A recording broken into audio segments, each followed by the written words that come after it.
A grande ideia é que nós possamos, como cristãos, entender a ciência naquilo que ela é, né? E não ter visões sobre uma ciência que não tem nada a ver com o que a ciência é de fato.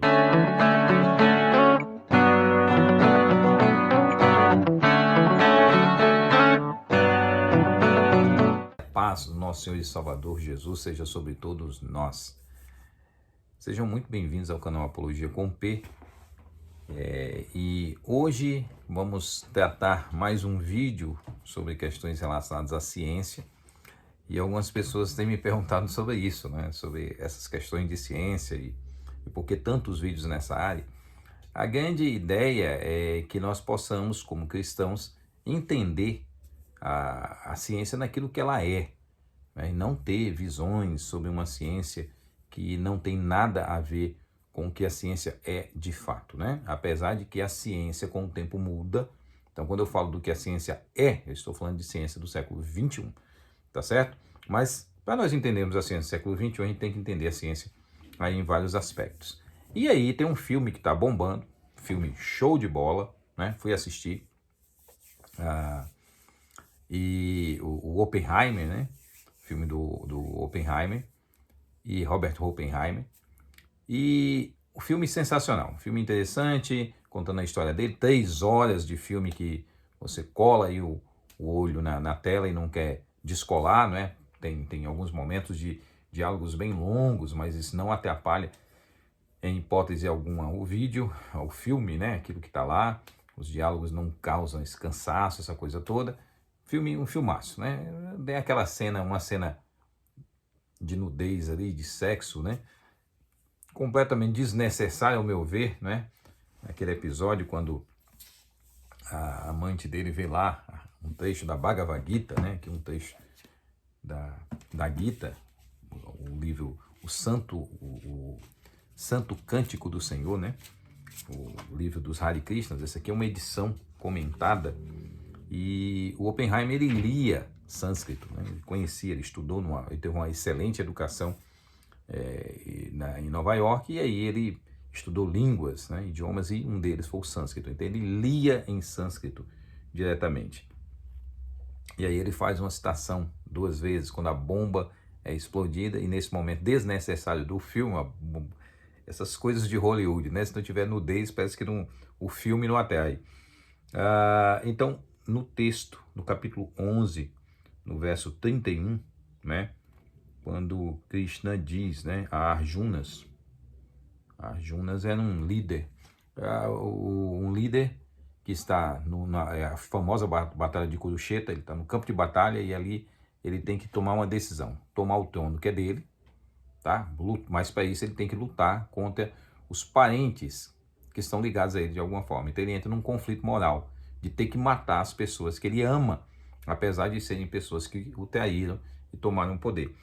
E nesse trecho aqui, nessa confusão, nesse momento de confusão que Arjunas tem, né? A suprema personalidade de Deus aparece, Krishna, né? Que é o 8º avatar de Vishnu. Não existe a tríade hinduísta, Brahma, Vishnu e Shiva, o criador, o mantenedor e o destruidor. Então Vishnu aparece na forma de Krishna. E aí ele diz: eu sou o tempo, destruidor dos mundos, né? Eu vim para devorar todas as pessoas. Essa é uma citação da Bhagavad Gita, capítulo 11, verso 32, tá? Que o Oppenheimer faz quando a bomba explode, né? No teste da bomba atômica.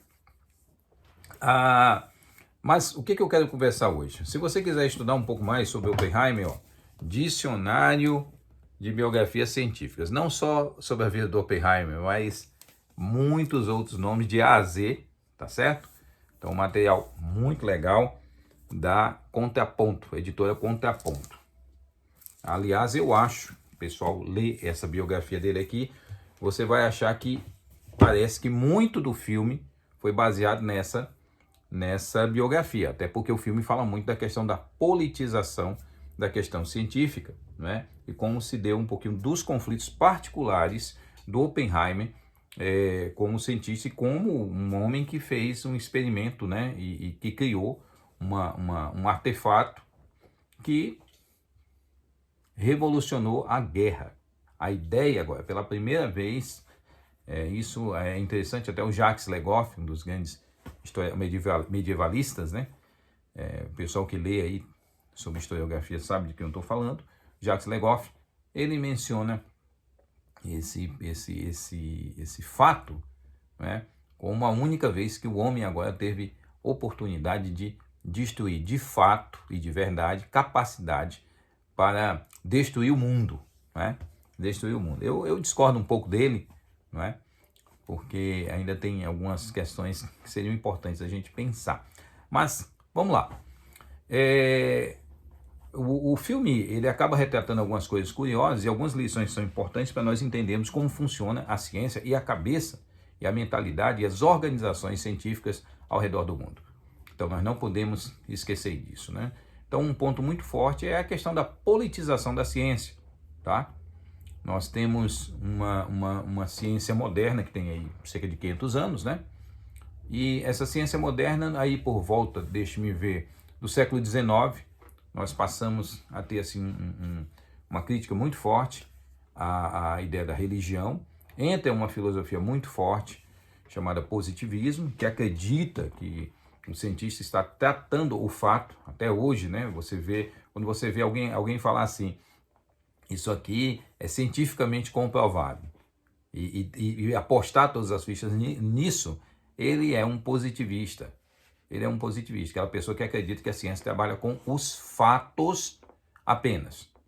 Então, que fatos são esses? Os fatos racionais, só isso. Então, o cientista é uma pessoa que se afasta de todas e aí a própria ideia do cientista como profissional, né?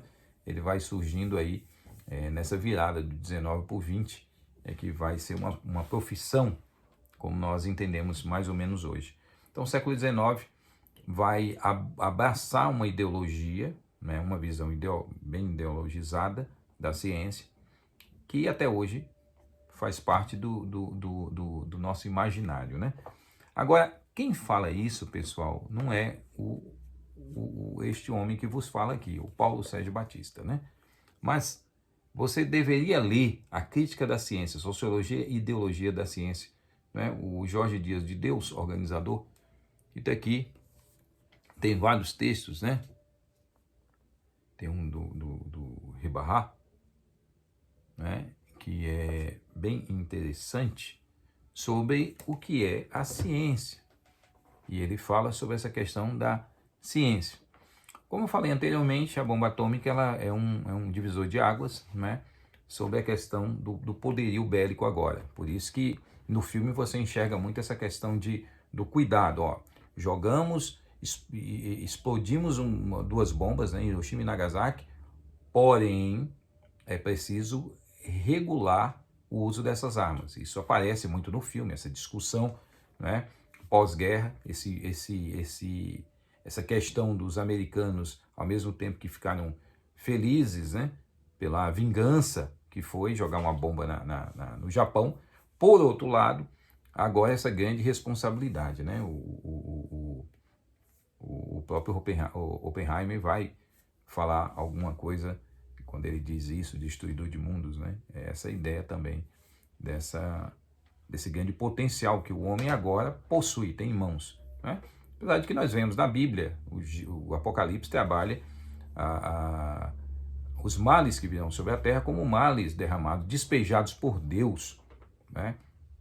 As taças, os selos que são abertos, tudo isso que acontece é uma vingança de Deus sobre o homem, ou seja, é uma destruição que não é antropogênica, tá? Essa ideia de que o homem vai destruir o mundo, o homem vai criar muitos problemas, muitas dificuldades, porque é isso que nós sabemos fazer de melhor, afinal de contas somos pecadores, isso é a coisa mais empírica, mais experimental que a gente tem na vida, não é? É isso, é que o homem, tudo onde ele põe a mão, dá problema. Então, nós olharmos essa questão de que existe esse potencial, mas tem algumas coisas bem curiosas, que essa destruição que a Bíblia demonstra sobre o mundo, né, no final, afinal de contas, Apocalipse, a revelação de Deus é sobre esse período final, né, por grande parte dele, do livro, ela não é antropogênica, tá? O pessoal gosta muito de falar isso e tudo. Eu acredito que, obviamente, a ciência tem potencial de fazer muitas desgraças, que ela pode ser usada, não é? E vai ser sempre usada para questões que nós vamos ver aqui, fins políticos, ideológicos, né?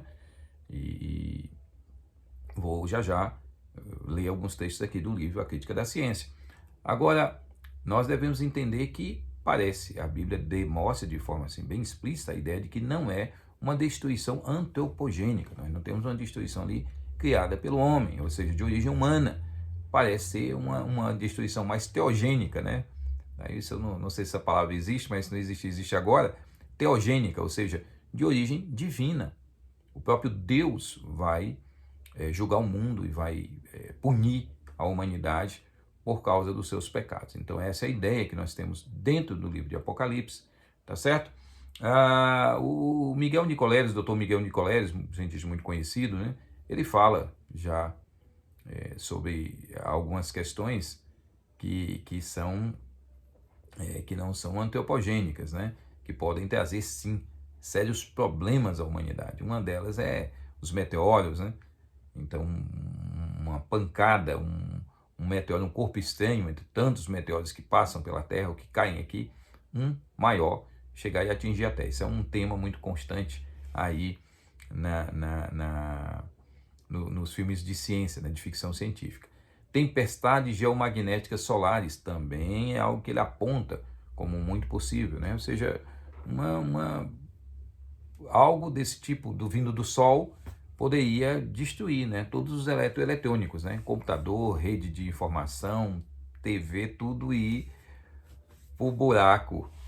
Então, olha como nós temos uma labareda do Sol, não é? Uma tempestade geomagnética solar poderia destruir de uma vez todo o sistema de computação global. Então, olha que coisa curiosa.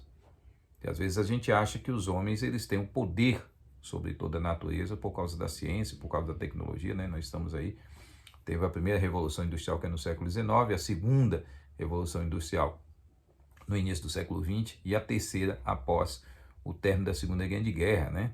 Que é mais voltado para essa questão dos computadores e tudo isso. Mas essas seriam razões, ou uma pandemia, como nós vimos aí, né? O problema que nós tivemos em 2020 com a pandemia. Então, essas são razões que demonstram aí a fragilidade do homem, que nós não temos o domínio sobre esse mundo dentro das perspectivas e expectativas que alguns pensam. Agora, olha que coisa interessante nesse trecho aqui do artigo, né, na página 110 da Crítica da Ciência, no artigo do Rebarra, né, J. Rebarra. Acho que é assim que se pronuncia o nome dele. A ciência como uma atividade humana multilateral não é só um corpo de conhecimento ou teoria, é também uma metodologia, uma prática, uma rede de hábitos e contém as formas como esse conhecimento é adquirido, verificado e transmitido. Além disso, a ciência é uma filosofia, preste bem atenção, a ciência é uma filosofia, uma ideologia, e mesmo uma mitologia. A ciência é finalmente uma instituição implantada na sociedade e, como tal, inevitavelmente se torna politizada. Por causa da sua natureza social, a ciência é injetada de política. Né? Então, muito interessante isso que ele chama a atenção aqui. E ele continua: embora a ciência seja inocentemente política, só se tornou politizada no século XX. Politizada, ele põe entre aspas, quer para mim dizer que tanto nas suas questões internas, como nas suas relações com o resto da sociedade, a ciência ficou profundamente envolta em problemas, debates e processos políticos. Então a ciência como uma grande entidade política, né? E quando ele fala aqui da ciência como uma ideologia, é óbvio, tem muita gente que crê piamente que a ciência vai salvar a humanidade. Mostrei aí que nem a toda a ciência que a gente possua e desenvolva pode nos impedir de termos uma catástrofe global gerada por meteoros, por tempestades geomagnéticas solares ou mesmo por uma pandemia. Então não existe conhecimento humano, domínio humano. Isso é muito interessante. Então alguns olham a ciência como essa ideologia de que, olha, vamos ter uma vida melhor, vamos ser conduzidos, né, para uma superioridade através da ciência, porque é a ciência que pode fazer todas essas coisas. E aí ele mostra esse aspecto, o aspecto também de uma mitologia, né? Porque se tem a ciência dentro de uma visão muito mítica, a visão de que ela trata com fatos inquestionáveis, verdades essenciais que não podem ser discutidas por ninguém, porque a ciência falou, né?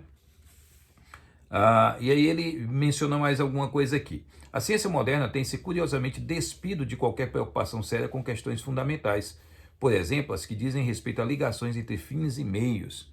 O seu instrumentalismo dominador tem tido a sua expressão no desejo de controlar e dominar a natureza como um fim em si mesmo. Não é o amor intrínseco pelo conhecimento, mas um orgulho faustiano, o que tem sido característico no temperamento da ciência moderna, ou seja, mostrando que também essa ideia da ciência como algo que sempre busca o bem não é uma verdade, né? Na página 115 ele diz: o internacionalismo da ciência, ou seja, essa questão da ciência trabalhar com corporações internacionais, né, e interagir com elas, tende a ser apenas uma débil capa. Ele diz, olha, isso é apenas uma capa. Por quê? Em vez de ser uma adesão forte ao universalismo, esse internacionalismo, no lugar de ser visto como um universalismo do conhecimento, um compartilhamento para que toda a humanidade se desenvolva, é antes algo semelhante aos Jogos Olímpicos, com cada país lutando por prêmios e pelas vantagens reais ou imaginárias que provêm para as ciências nacionais dessas participações, não é? Ou dessa participação. E aí ele menciona aqui o Forman, né, em 1970, como sendo a pessoa que chamou a atenção para essa questão. Ele mostra como a Alemanha, depois da Primeira Guerra, sofreu, né, retaliações dos países aliados aí que venceram a Alemanha na Primeira Guerra, né? E aí distribuição das organizações internacionais e institutos, ele mostra aqui como era a distribuição.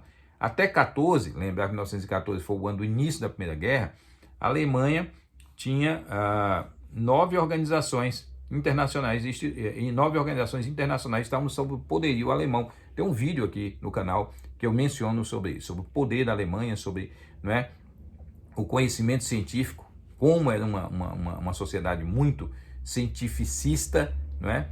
E nesse vídeo eu trato como o cientificismo é também uma bobagem e não é moralmente bom. Uma sociedade simplesmente tem muita tecnologia, tem muito desenvolvimento, isso faz dela uma sociedade boa, não é? Pelo seu conhecimento científico. Então, número de organizações internacionais, 14, em 1914. Depois, em 1923, depois já da segunda Grande Guerra, né, caiu apenas para 6, aliás, 14 organizações em 1914 e em 1923 tinha só 6, tá? 14 organizações internacionais ou institutos, só 6.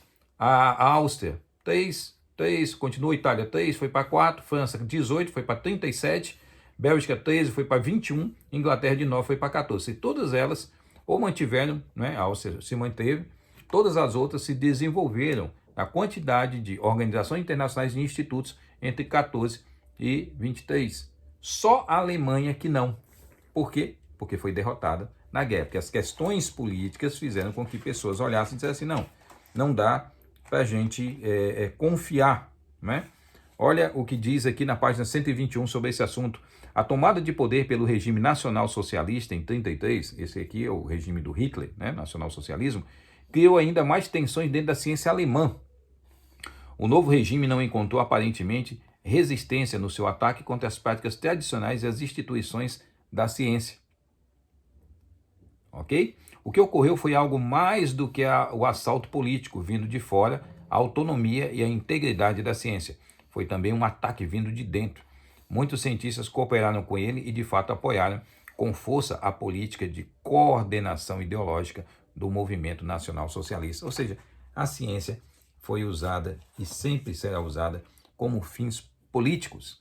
Isso nós vimos a partir do século XX para cá, a cada vez mais essa tendência da política de seguir o espírito da sua época. Então, por quê? Porque a ciência é feita por pessoas, corporações estão ligadas à política, dependem de governos, dependem de verbas, Então, pare de ter essa visão inocente que o professor, que o cientista, aquela pessoa que desenvolve algum estudo nessa área, ou que está ensinando, ou que está desenvolvendo um projeto, ela não tem pretensões políticas. Olha, é óbvio, ela tem pretensões políticas. Existem prêmios, não é, que são dados, prêmios no sentido global, né, universal, prêmios no sentido ali mais restrito, mas que são de incentivos. E tudo isso tem um grande empreendimento político, governamental por trás. Tá certo? Então, essa é uma inocência muito grande. Então, se você acredita que, olha, a ciência vai levar a humanidade a um lugar melhor. A ciência é a única verdade que nós podemos nos apropriar, porque tudo que ela diz é verdadeiro. Você está ali em algum lugar entre uma visão mítica da ciência, né? Essa visão da ciência como um mito, ou essa visão da ciência como uma ideologia. Você está perambulando em algum desses polos. Que nós possamos crescer na graça e no entendimento do Senhor.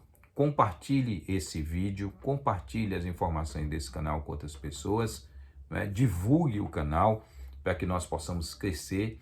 Deixe aí o seu like, não é? Para que os vídeos possam ter mais relevância e que nós possamos crescer na graça e no entendimento do Senhor, entendendo que Deus está sob o controle de todas as coisas. E não importa o quanto pessoas que abracem as ideologias mais variadas e se apeguem às crenças, à ciência de qualquer forma, não importa o que essas pessoas digam, a palavra do Senhor sempre será a última palavra a ser dita. E nós temos essa confiança porque a palavra de Deus nos diz o que vai acontecer no futuro.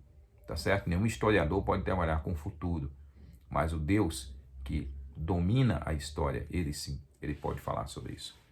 Que Deus nos abençoe e nos dirija, nos fortaleça na fé e nos ajude a cada dia crescermos mais na fé e andarmos dentro da sua vontade. Fui. Deus te abençoe.